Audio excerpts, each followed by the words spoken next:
on in. What's up? What's good? What's poppin'? What's crackin'? What's percolating? What's really good in the hood? It is your man Theo Butler, and welcome to a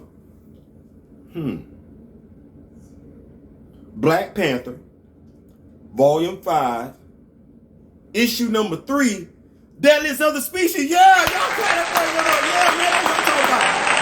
This right here. Yeah, like I said, it's been a lot of lies.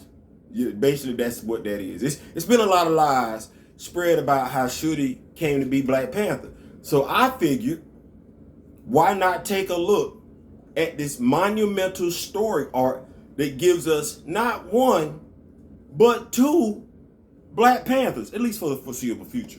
So let's get into this. I'll be right back and everything like that. Before y'all leave and everything, make sure y'all hit that like, share, subscribe button, leave a comment. It helps with the YouTube. I want to say eurythmics because I ain't a thief. I traveled the world and the eurythmics. But that's not what I mean. It really helps with the YouTube algorithm. So y'all make sure y'all do that. I'll be right back. Black Panther, Volume 5, Issue number 3, Deadliest of the Species. Hold on. All right. We open up the book to our usual breakdown of last issue, as well as an introduction to our usual suspects. Reginald Hutland as writer, Ken Lashley on pencils, Paul Neary on inks, Paul Mounts on colors, and VC's Corey Pettit. From there, we find ourselves revisiting events of last issue through the eyes of T'Challa. Notice the angle of the picture. We see outstretched arms receiving the blast. That's T'Challa reaching out his arms and being blasted by Doom. Any questions? Any questions? Cool. Let's move on. On the next page, we see T'Challa startled from the memory. He's in a realm where he is met by the quotey fingers, Dora, who died protecting him. She tells him not to fear, that she is there to take him home. But hold on. Talk on social media that he died. Now that's how Shuri became Black Panther. But if he's already dead, where's this quotey fingers Dora trying to take him? Right. On the next page, we see a small hut in Wakanda where Ramunda and Queen Aurora are meeting with a gentleman, witch doctor, spiritual healer, shaman, medicine man, whatever you want to call him, by the name of Zawavari. I can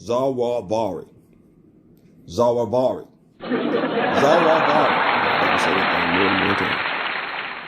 He acts like he's surprised that they are there, but Ramunda says stop capping. Zawavari claps back on Ramunda. He tells her, your son ain't never really believed in the old ways, magic. Do you? Ramunda's mindset is that when it comes to her son, she believes nothing in life is certain, that she will look anywhere for answers when it comes to T'Challa's life. Ramunda ain't there for that chit chat. You know what I'm saying? Like she ain't come there to talk it up with him. Is he gonna help them save T'Challa? Yeah or no? That's all she concerned about. Zawavari states he won't help, but he will enable them to help themselves. Now, I don't know. It's a play on words. Essentially, he's still helping them. Bro, enabling, helping, assisting, whatever you want to call it, he's still helping. Now, we all know ain't nothing free in this world, so right off the rip, Ramunda wants to know what the cost is for his services. Zawavari is like, just charge that thing to the game. Just charge it to the game, and don't worry about it. Now, this next part is important. You know how the anti-recasters keep misleading people on how Shuri became Black Panther? And yeah, it does matter. Because if you'll lie about that, if you lie about how Shuri became Black Panther, if that's the first thing you're going to lie about is how Shuri became Black Panther, then you'll lie about everything else. I ain't saying that. I'm just saying. So just so you clear, this is Black Panther, Volume 5, Issue 3, Page 6, and I quote, Zawavari, T'Challa's spirit is in limbo, the world between the living and the dead, i.e. in a coma, i.e. on the brink of death. Not dead, no, not dead, close, yeah, near, yeah, on the verge of, sure, but dead, nah. So the only thing an anti-recaster can say at this point in time, like, but that's the same thing. No, it ain't the same thing. It ain't the same damn thing. It ain't the same damn thing. So just stop that. Just stop that. Anyway, back to our story. Zarvari tells them that TChalla is a wandering spirit who cannot find his own way. To find his way back, he must be guided by a living person with a powerful life force. Now, we all know who this is. You know who Zarvari talking about. He's talking about Aurora. And, so he tells her that he will transport her spirit into limbo. She'll have to do the rest on her own. When Aurora brings up Bass, she thinking Bass gonna help him out. Zarvari like, no, the gods ain't got nothing to do with this. This on you. So before we do this, you show you want to do this. Aurora like, hell yeah, just tell me what I need to do. He tells her that he ain't done this in a minute.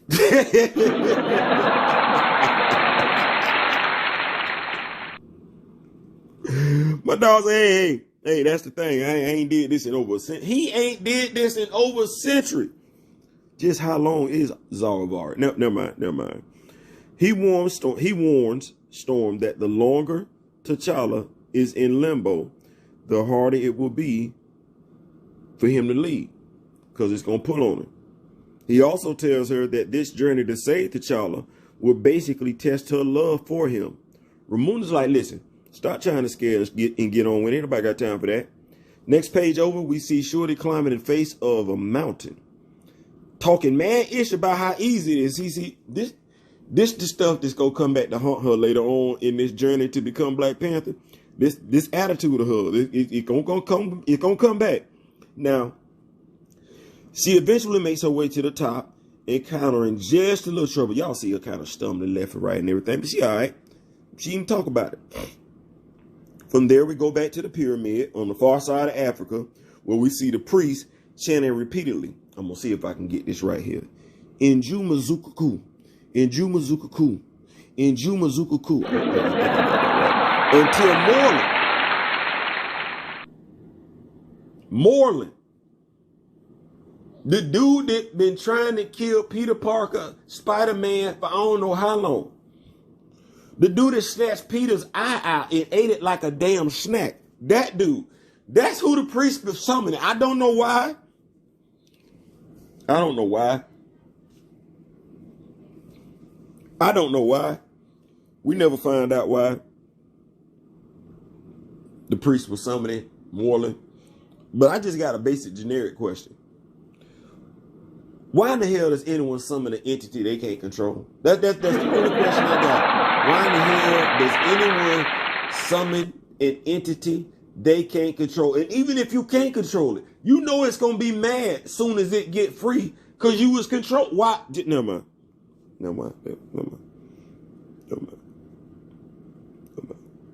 From there, we go back just in time to see Zarvari saying something to Aurora, but it's blurred out. Like, we don't get to see it.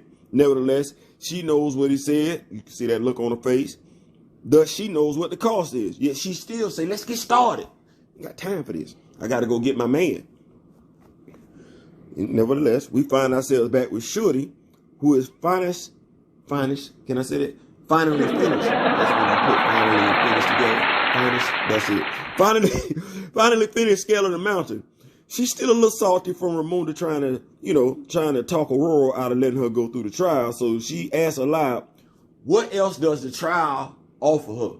Like, as far as she's concerned, like, man, listen, if this it, I'll be Black Panther in no time.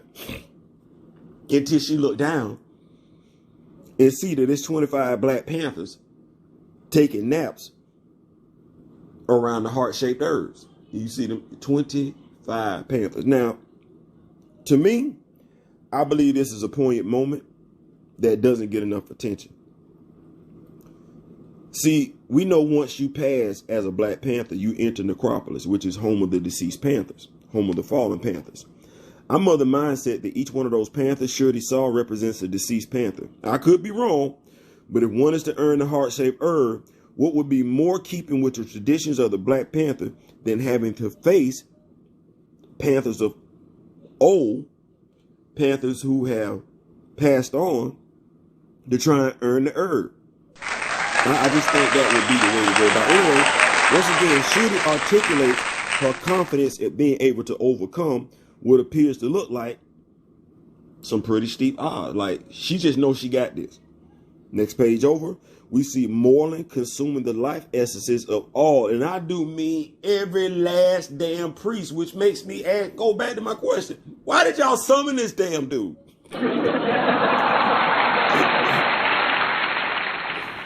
Let me just say this. If someone ever come to you and say, hey, man, you want to summon this entity? You should say, hell no. Leave town and leave the country immediately. Because what's going to wind up happening, that entity is either going to kill that person, find out where you stay, and kill you as well, or they're going to possess that person, come over where you stay at, and kill you. No. Just stay the hell away from me. You talking about doing that. Y'all know it's rules to the game. It's always rules to the game. Anyway, we finally get back to T'Challa, who realizes that the door in front of him is actually dead. And she's like, yeah, I died for you. But T'Challa got questions. She tells him that he didn't make it. That his injuries were too severe. Now, we know that not to be true because his physical body is actually comatose, floating in the stasis chamber in Wakanda. T'Challa is dejected, and the nameless door asks him, which is pretty funny, what, you expected to die in bed? I think we would all like to just die in bed peacefully. I don't think nobody want to go out the way it looked like he went out. Anyway, she tells him that he's about to transition over. She says he's about to transition over. Transition over to what, though? Because if he dead, what does... No. Let's dead. Excuse the pun. Let's dead this lie once and forever. For Shorty to become Black Panther, T'Challa didn't die. I don't want to hear that no more. You say that to me again, I can't tell you what's going to happen to you. I might lose control over my body. I ain't saying that. So anyway... Let me end this story arc because y'all got me confused. T'Challa's in coma and Shorty is undergoing the trials to become the new Black Panther, right? Right now, in this story arc, Shorty is tiptoeing around some Panthers while T'Challa is in a coma. That's where we at in this story. His spirit is talking to something. That's where we at. So T'Challa lets it be known that his country, his family need him, plus he needs to avenge Adora's death. And that's honestly T'Challa's mindset. Country, family, avenging deaths. That's a perfect snapshot of his mindset. He has been trained since birth to put Wakanda first, even before himself. He also has no problem killing those who have harmed his friends and family, unlike what we got in Marvel Cinematic Universe 1999. Give a damn what y'all say.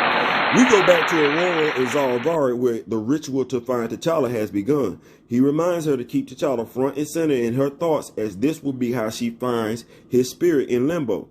As she goes on her journey to find her lost love, we see memories of the two of them together. That's beautiful. Oh. Next page over, we see Shorty sneaking around the Panthers to get to the bushel of heart-shaped herbs. And that's when the Panthers wake up. Every last one of them, all 25. Wake up. You know, I talk to her. I do. I talk to her. On my videos, I do talk to her. But I'm just thinking real life. That if I'm ever surrounded by 25 Black Panthers, 25 animals, whatever, 25 big cats, it's safe to say I done lost control of my body functions, and I done probably pretty much sharted on myself.